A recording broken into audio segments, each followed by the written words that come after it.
un plaisir de vous retrouver pour une nouvelle émission, toujours dans le cadre des rencontres Vue d'Afrique 2013. Avec mon invité que je vous présente dans quelques minutes, nous parlons football.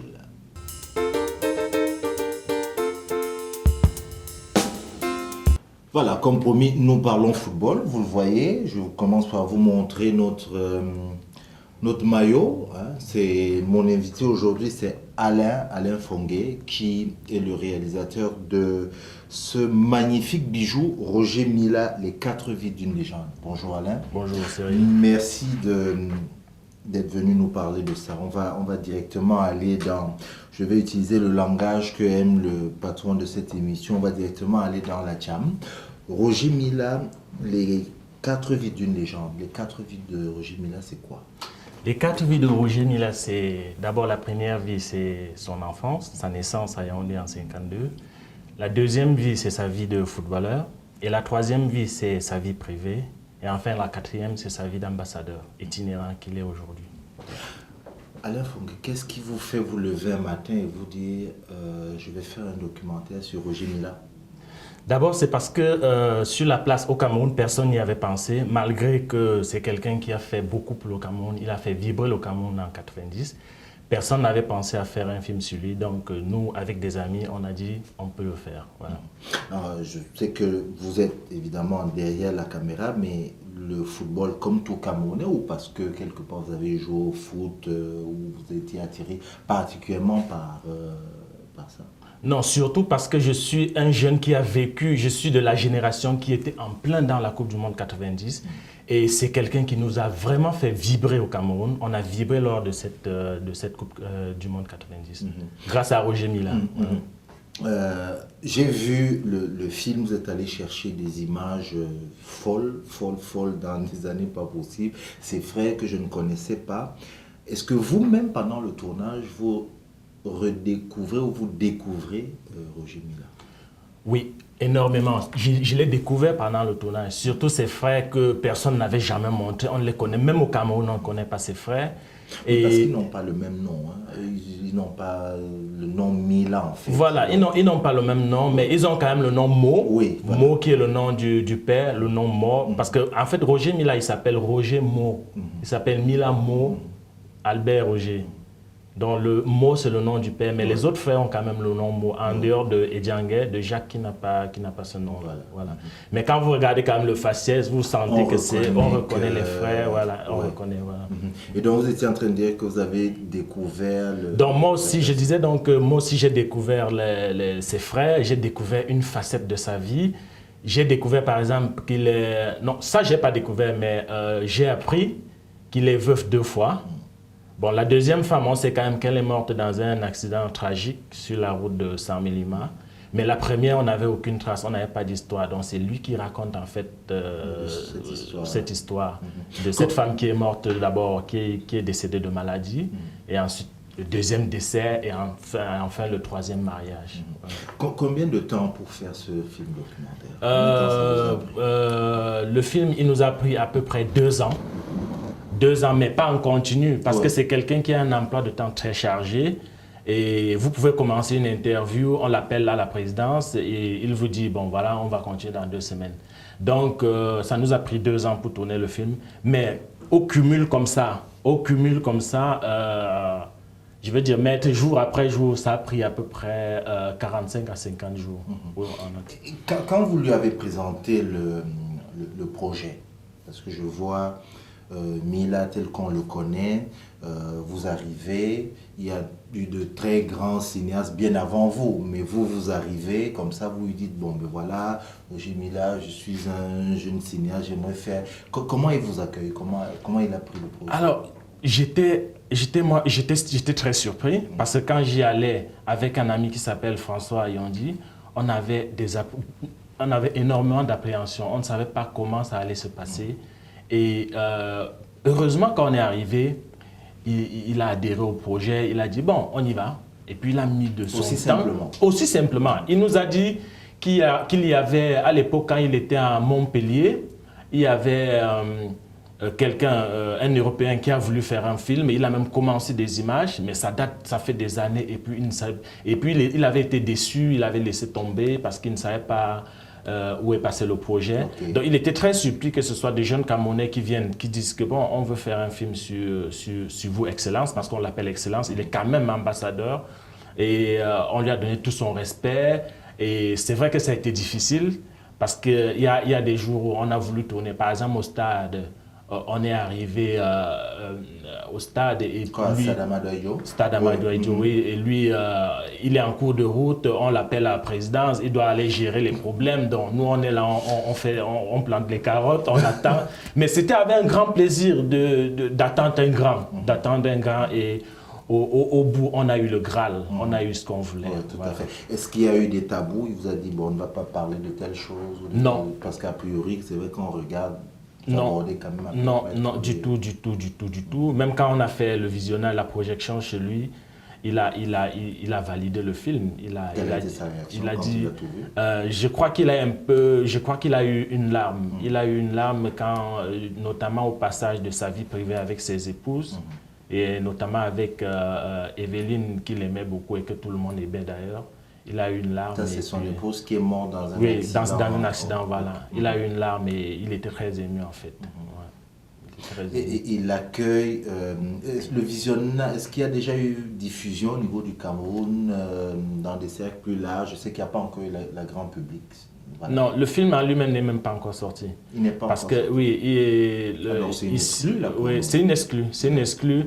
Et ici au festival, la copie même qui est diffusée est encore une copie de travail. Parce que vous avez dû voir qu'il les images sont poinçonnées. Les images sont poinçonnées INA avec des timecodes. Si vous avez regardé le film, il y a des poinçons INA en bas et des timecodes. Parce que dans le film, il y a quand même 39 minutes d'images d'archives. Oui. Il y a 39 minutes d'images d'archives qui sont la propriété de la FIFA et de la CAF, et détenues par l'INA. Okay. Et il faut qu'on puisse payer, c'est énorme. Donc nous sommes... Vous devez payer pour avoir pour délivrer les images, voilà. Donc le producteur qui est à Paris, qui s'appelle Patou Film International, qui est le producteur, est en train de travailler dessus, de voir comment...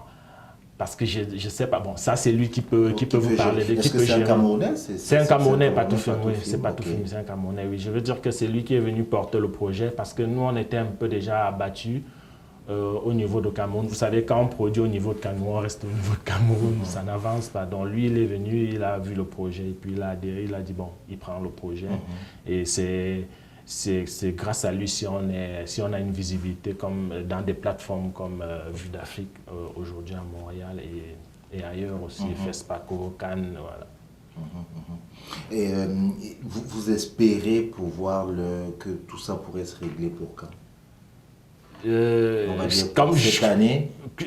Moi, je ne suis que le réalisateur, c'est au producteur de répondre. C'est lui qui gère au niveau de Paris. Moi, après Montréal, je passerai 2 semaines avec lui à Paris pour essayer de voir tout ça. Donc, pour l'instant, je ne peux pas encore répondre à cette question.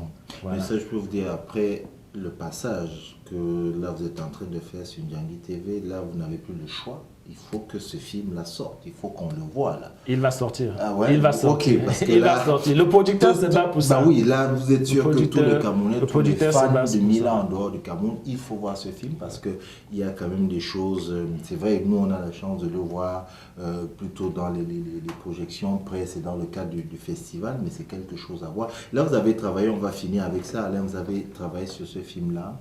Ça vous donne envie de continuer dans cette voie-là ou vous pensez que vous allez aller chercher ailleurs, aller voir ailleurs? Dans quelle voie? Le cinéma? Non, pas le cinéma. Je suis sûr le que genre? vous avez... Le genre documentaire? Oui.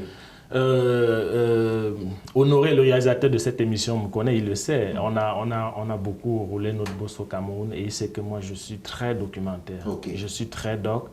Et d'ailleurs, je discutais avec lui parce que depuis que je suis ici, j'ai eu une grosse idée de production d'un documentaire entre Montréal et entre le Canada et le Cameroun. Donc, je suis en train de prendre 2 ou 3 contacts pour voir la faisabilité. Au niveau du Cameroun, en ce moment, le cinéma, on va dire ça globalement, vous êtes dedans. Quel est l'état du cinéma au Cameroun aujourd'hui? C'est un sujet que... Délicat? Personnellement... Non, pas délicat, c'est le cinéma. Mais personnellement, j'aime pas en parler parce que je trouve qu'on en a déjà trop dit et rien ne change.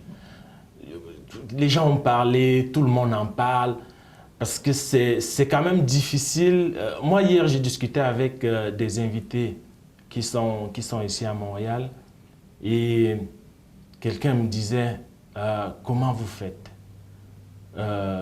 Pourquoi vous continuez à faire des films alors que vous n'avez même pas de salle de cinéma où on peut regarder votre film? Et tout ce que j'ai eu comme réponse, je l'ai dit, c'est parce que nous, on aime ce métier. C'est tout. Donc, ça fait mal au cœur de dire ça comme ça, mais c'est la réalité. Je veux dire que c'est très difficile au niveau du Cameroun de produire, de faire le métier qu'on aime. Je vais pas parler des moyens, mais je veux dire que si nous, on met quand même les petits moyens qu'on a, il faut quand même qu'on ait une visibilité, une petite plateforme de visibilité, ce qu'on n'en a pas.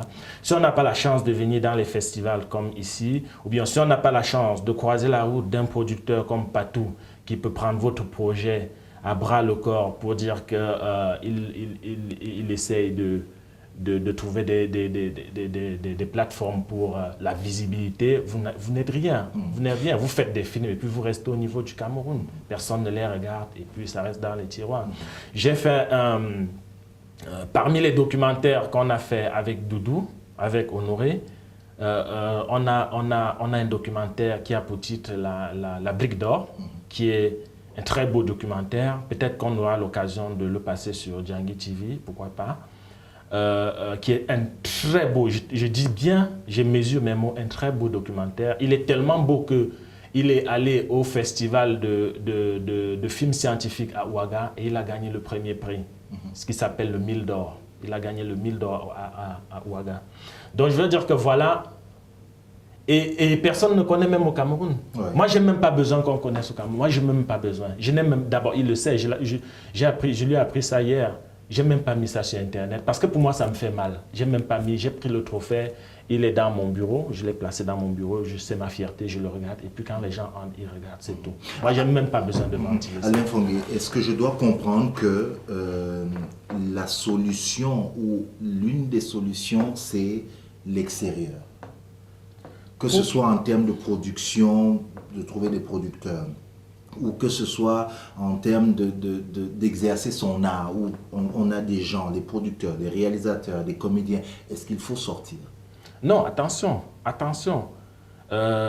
Attention, je n'ai pas dit qu'il faille sortir pour réussir. Au Cameroun, on réussit. Moi, je suis un exemple. Je fais mes films au Cameroun. Je fais mes films au Cameroun. Mais par contre, pour la visibilité, il faut l'extérieur. Il faut l'extérieur, oui. Il faut l'extérieur. De toute façon, vous ne pouvez pas vouloir tourner au pays, monter les choses du pays en étant à l'extérieur. Il faut être là-dedans. Il faut être là-dedans. C'est vrai que parfois, c'est vrai que vous pouvez être à l'extérieur et monter des projets au pays, mais c'est encore mieux d'être au pays pour faire des projets au pays.